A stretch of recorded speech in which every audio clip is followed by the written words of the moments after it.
So I'm going to invite a few distinguished guests we have today. We're actually going to have a nice panel because we talked about a lot of innovation, we talked about a lot of disruption we're doing, what we actually deliver. Now we're going to talk about a broader perspective, what's actually happening out there.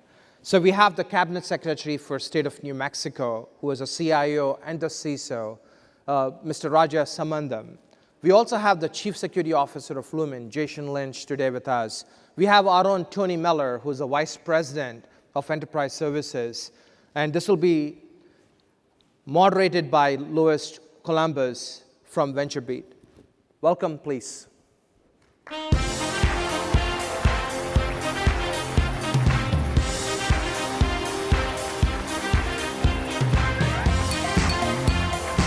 Nice job.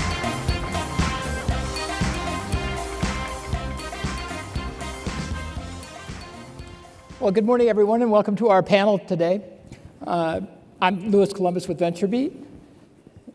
I'm Raja Samandam, Cabinet Secretary, Department of Information Technology, and the state CISO for the state of New Mexico. You got me beat for the title. Jason Lish for Lumen Technologies, who's one of the largest telco providers in the world. And I'm Tony Miller. I'm the VP of Enterprise Services at Ivanti. I report to our CIO, Bob Grazioli. And I'm responsible for really run, operate of our lead-to-cache environments, as well as our corporate infrastructure, network, and FinOps. I think you heard enough of me. Srinivas Mukkamala, Chief Product Officer for Ivanti. I build what you use, and Dennis helps me get to the last mile. This is true. Excellent. All right, so let's go ahead and get started. And I think data privacy and compliance is really on top of mind for a lot of folks. And let's start, Jason, with you. How is your organization adapting to data privacy and compliance standards to address the challenges posed by a new and growing decentralized workforce? Yeah, so there's a couple ways that I look at this. One is making sure we understand what data falls in those compliance and regulations that we have to abide by. And I look at decentralization in two aspects. One is our workforce and our endpoints, as well as what data and workloads that they're accessing within cloud and on-prem and all of that. If I start with the workforce itself, like many of you after COVID, we sent a lot of folks home, and we did that in a short period of time. And like Lumen, we didn't have time to procure corporate assets, so we said use your personal devices, your phones, everything, and we'll figure out how to get access, which we did. Fast forward 3 years later, they're still using those personal devices. And so we have a good mixture of what we'd consider BYOD as well as corporate owned and enrolled devices. So our big challenge is, from a cultural perspective, how do we go back and claw those devices back without spending millions and millions of dollars of reissuing corporate devices, which our CFO does not want to do. But then how do we push agents and enroll these personal devices? So we're in this challenge of how do we make sure that we have the right controls to meet those obligations on those personal devices. So we're on a journey from that perspective. I'm not going to paint a rosy picture because we still have challenges around making sure that we control that data. Where we're making a lot more progress is on the cloud side. So things like data protection, posture management, and understanding where our data resides in our SaaS environments. We're really getting ahead of that and understanding what data is being accessed and through that federation. But again, our challenge really relies back on those personal devices that we're on that journey with. Thanks. And Raj, would you like to add from a Yes, definitely it is a journey. I do agree. Nobody planned for, the pandemic. There are some pockets that we are still dealing with as part of that journey on how to get them onboarded into our Neurons platform, or how do we assess the risk associated with it. Mm-hmm. But since the state has its own data center, pretty much most of the crown jewels are in there. So it makes it a little bit easier for us to have those compliance standards put in work at the data center level. The data doesn't leave. They come to the data. That's the model that the state subscribed for, and that has been working. but there are exceptions being made when the data moves to the cloud. So we are dependent on some of the federal frameworks, such as the FedRAMP High and Moderate. That's what we are using, to use it as a framework once again, so that it is conducive for all vendors to play in that field. Excellent. Let's move on to the challenges faced by state and local governments in preventing Social Security and tax fraud, which has been quite pervasive during COVID. How are your organizations, start out with Raj, and we'll go to Tony on this question of identifying and mitigating fraudulent activities, especially in a decentralized environment? Well, really, what we use within... No, I'm sorry. Jump in, yeah. Well, I mean, we use our products. We use Neurons. And from Neurons and what we do from an endpoint device management, look, I've got 3,000 peers spread throughout the globe. I mean, and we've got to make sure that we know what they're using. We've got to have control of those devices. We also have 25,000 VMs spread through 3 colos throughout the world. So, from that standpoint, we've got to use our tools to make sure that we understand what devices are on our network and be able to, protect against any bad actors out there. Yeah, excellent. So from the state government side or from the public sector side, there are 2 aspects to it, right?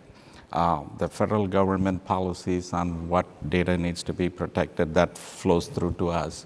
And the state has its own mechanism or its own laws that adds to how those data should be protected for the state constituents. So for example, we take the acronym soup-based approach, like PCI, PII, PHI kind of approach.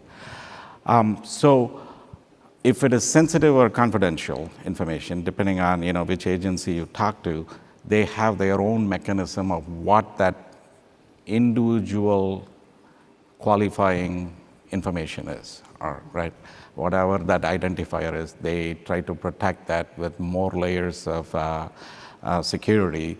Then access is controlled appropriately so that it's on a need-to-know basis. But depending on the legacy, depending on how old some of these databases are, depending on how some of these applications access those databases are, there are some nuances. Pretty much many of the practitioners here would know, because if it's a primary key in a database, you can't do much with it. Sure. So there are some compensating controls. I think this is also a good spot for me to indicate, not only look at it from an IT technology solution, also look at this from a business prospect and the internal controls surrounding that business process, right? So having that basic understanding of how internal controls translate into an IT control and proper risk management, I think is the key to success. Well said. Thank you for that insight. Moving on to the next question, considering the shift toward remote work and AI and automation and being able to increase efficiency in internal operations, excel at service delivery, deliver exceptional customer service experiences, certainly, with Keynote yesterday, saw a lot of vision on that.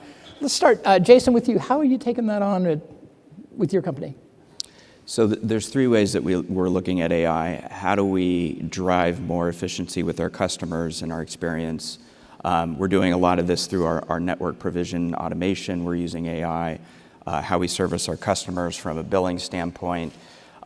So from a security perspective, we want to make sure that we're in front of that and partnering with the business to understand what are those key use cases that they want to use, and then understand the threats that surround that, and then putting the guardrails, in place from that perspective.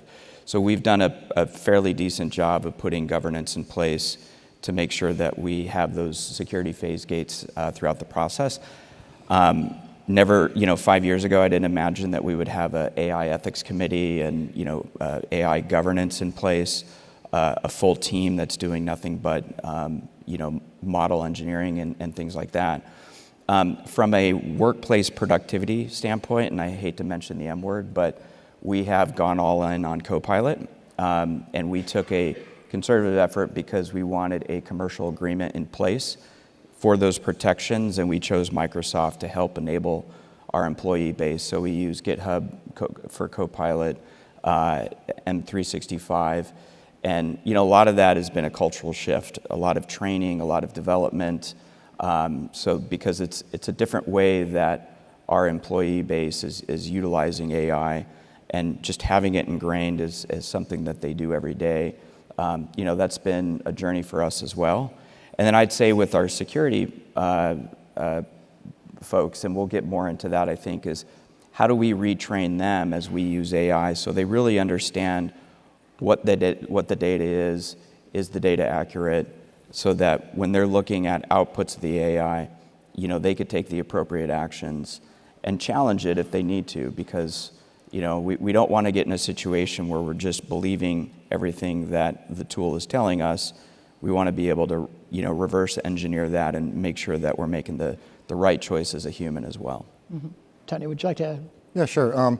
Well, I would say, for those that know Bob, our CIO, who couldn't be here today, unfortunately, but he is Mr. Customer Zero. So when it comes to leveraging our tools, Bob is very insistent on making sure that we do so, and do so in a proper way. And what we've been doing is what Sri mentioned with the Copilot ITSM work that we did as part of the EAP, is we first launched ticket classification, right? So we can now automatically assign tickets to the correct teams that are coming through with AI. But the next phase of this really is, over the course of the past 4 years, we've built out about 85 different self-service tiles within ITSM. Most of them are automated. So if you can find a tile, you can get work done you need it in an automated fashion. It can be anything from ordering accessories.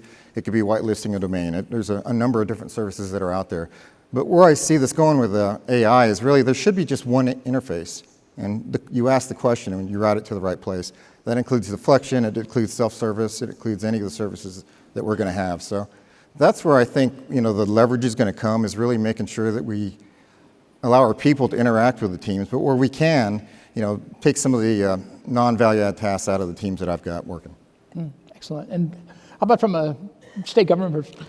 So the state is looking at AI in two different perspectives. One for internal service delivery and external constituent-facing service delivery, which is more application-oriented, application-centric. Like, for example, if somebody is applying for some type of housing assistance or a SNAP benefit or workforce solution benefit, things of that nature, they are already existing currently in some shape or form with predictive algorithm, things of that nature, including fraud mitigation. I think that's where the significant work has been done within the vendor community to mitigate risk and fraud as it relates to those benefits. On the internal consumption side, for day-to-day operations, either on the IT side or on the security side, we have those mechanisms, including those predictive algorithms that I mentioned, especially on the cyber side, because the volume of data that we are talking about between prior to COVID and post-COVID, in terms of telemetry that we gather from these endpoints and other devices, has grown like fourfolds, right? So we are using variety of tools, including AI, to make it easy for the security operations centers of the state and folks working there, and to the cybersecurity team folks, how to prioritize and how to get that timely intervention accomplished. Mm-hmm. And Sri, from your vantage point, you spent a lot of time on Capitol Hill.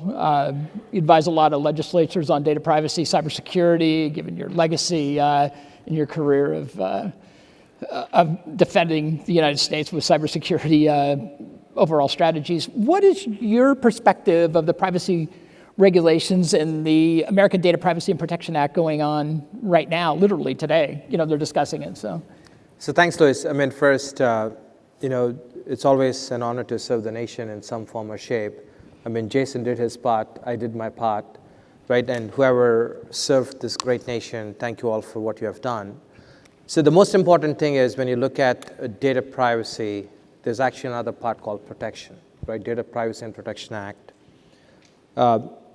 Ivanti actually spends a decent amount of time educating our lawmakers, so it's a well thought through. We're doing our part to educate them, and our General Counsel, Brooke Johnson, actually is very passionate about data privacy, right? It's really from, it's a fundamental right perspective. I'll speak from a cybersecurity perspective. One of the biggest challenges we have is a lack of clarity on what data privacy means. California has its own way, Philly has its own way, Maine has its own way, Mass has its own way. While we have enough challenges at home, EU has their own very stringent data privacy laws. I mean, there's 80% overlap, but the 20% is what throws everybody off, right? It's very expensive, by the way. And with the AI, everybody is scrambling to look at, do we have enough data protection and privacy? And the new thing that's getting added is safety now. And the other aspect, when data privacy was looked at, nobody looked at it from a socioeconomic perspective. I mean, you heard from Jason, you heard from Jeff, you heard from our keynote speaker, Sam, talk about there is a very big fear from the lawmakers on humanity. They believe AI will distance and create what we call socioeconomic inequalities. So data privacy, they're actually trying to pull socioeconomics, equality, and protection all into one bill. I mean, EU AI bill actually now supersedes a lot of things, and they actually added some provisions.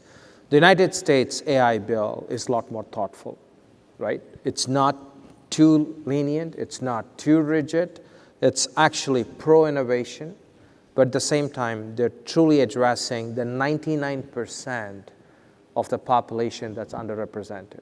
We always focus on the one population. In this case, it's pretty much Silicon Valley, right? And the lawmakers are very clear it's going to be a very balanced approach. And you heard from Jeff, you heard from Jason as well. We had an AI ethics committee. See, how many companies can boldly get on stage and say we actually built an AI ethics?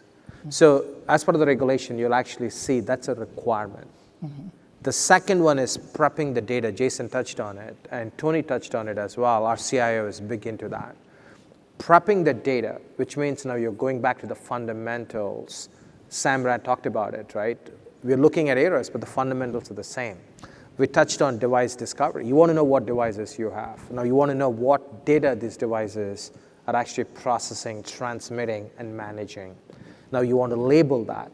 Then what are you feeding into your AI? And what are those outcomes? What actions you're taking? So you're going to see data attribution, data harmonization, very clearly articulated in the United States bill. The President's EO talks a little bit about it, but you're going to see some definitions. The two things you all will see when the bill comes, they're talking about AI attribution. AI-generated content should be watermarked, period, full stop. And that's going to be a regulation. And companies that support AI actions, AI data generation will be held accountable if something goes wrong. So these are the two things you should look at it and expect it, which means you have to go back to all the fundamentals. Who is behind it? What data are we using? What's the accuracy? Is it a safety concern? A lot of disclaimers, a lot of legalese. But once we have the regulation out, the clarity is what matters, and none of us have that clarity today. I think to that point, I mean, there's been various regulation that has required certain verticals, like financial models to understand, you know, the science behind the outcomes, underwriting decisions, credit application decisions, and you know the models that go behind that. But to your point, this will even the playing field, you know, across the country. I think the other thing too is you've got the AI Act, which focuses on safety, which there is data privacy considerations to the AI Act as well. And the challenge that we have is how do we marry those up and make sure that we're covering all of those different regulations, you know, effectively across the board, and hopefully there'll be some convergence as we normalize. Absolutely. I mean, on that note, for you all, if you're interested, that's called explainable AI. DARPA started this research in 2017 to really hold Silicon Valley companies accountable on AI bias, right? I mean, these are some terms you'll see: explainable AI, data bias, algorithmic bias, human bias. Those are the three things that will actually be mentioned in the AI Act as well. How do you address bias, right? And as vendors and as consumers, you should ask these three questions for yourself. Jason and Sri, thanks for sharing such a deep look into that. It's fascinating. Thank you. I used AI for my answer. That was a smooth move with That's it. ChatGPT. So Gotta hand it to you, I you don't guess. have a Neuralink plugged? I thought you had actually Elon's Neuralink, and that's what's actually transmitting the answers. It's in the back. Yes, Serious skills, I'll tell you, serious skills. So real quick, we're just going to go through this last question and kind of lightning round. And why don't we start, Tony, with you, and we can go through the whole team up here. How is Ivanti designing human-in-the-loop workflows, which are so critical for bringing guardrails into AI to keep AI on target and as a defensive strategy against breaches? Well, in the Gen AI loops that we're doing right now with our ITSM product, as well as with ADO and a few others, the model is retrained really from a quality standpoint. Anytime a ticket's closed, anytime it's been updated. So that's part of the regen. If it's been misdirected, we fix that. The model picks it up. That's what we're working towards.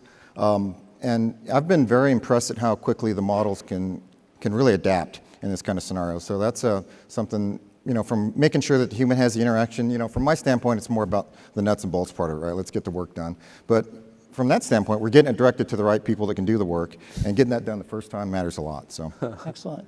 Tony has a lot of faith in us. I respect it. No, I think it's a very important question. There's a lot of misnomer when people talk about AI. You have to break it down into three perspectives. Me and Jason talk about this quite a bit, actually. When you look at AI, you pretty much have to take 3 steps back, not 1 step back. You have to realize one important thing. It's the data harmonization. This is probably the 4th time I'm talking about data harmonization.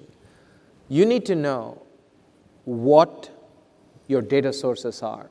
And you need to know, is it a continuous source? Is it a batch? Is it refresh? You need to know the authenticity of the data source. It starts with data sources. Then it gets into the normalizing of the data sources. We call it data cleansing. That's actually a very hard job. There are hundreds of jobs out there who are good at data cleansers. That's a new field altogether. You don't need prompt engineers. You need data cleaners, right? Once you cleanse your data, you need data labeling. Then you need to put that into your whatever model you're using. Then you need to validate the model. Then you start seeing the actual application. So these are multiple gates, if you would say. Like when you talk about DevSecOps, you can put a gate when you commit your code.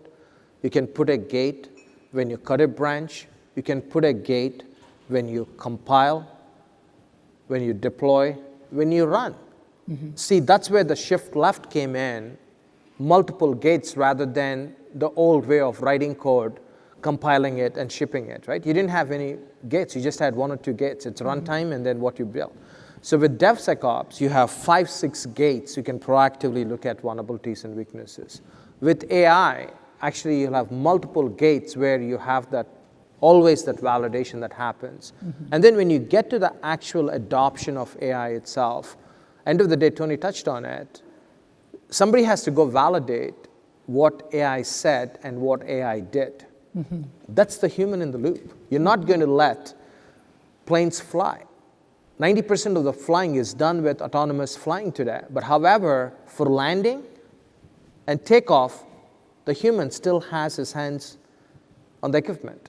That's the same thing with machines too. We will always be there, we will watch it, and those are the guardrails we'll put in place at scale. The only other thing I would add to that is this is just the next evolution of if we remember automation, and everybody was fearful that automation was going to put a lot of folks out of work, but really it caused a lot of retooling and moving people up the value chain, and I think AI is going to do that as well, and we're focused on trying to retrain a lot of our workforce so that it's ingrained in part of their set of responsibilities. So I think that's a big aspect as well, is just making sure that we focus on the education.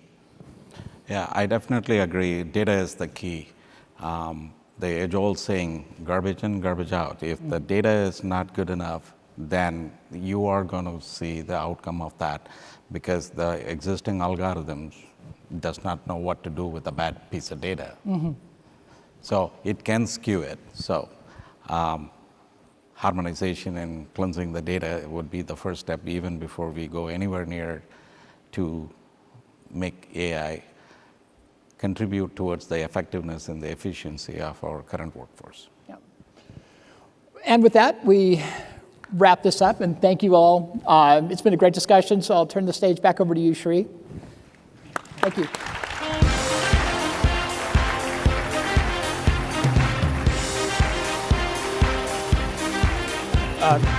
Thank you, Louis. Thank you, Raja, Jason, for this. So with this, we hope we delivered what we promised, right? And there's a lot more you can learn. You've been doing that at our expo halls. Actually, thank you for spending some time with the product managers, with our solution engineers, with our SCs, with our AEs, right? It means a lot to us, right? We put in a lot of effort, and we'll live this, right? We spend more time in building and servicing, right? We are part of this mission like you all are, and we do take your inputs and feedbacks very seriously, and you can see that in action. So we hope we delivered to your expectations, and if you haven't been to our Expo Center, and if you haven't at least met one Ivantian, please do so. That means a lot to us. With that, thank you all for being here, and it's a great honor to represent Ivanti and be at your service. Thank you.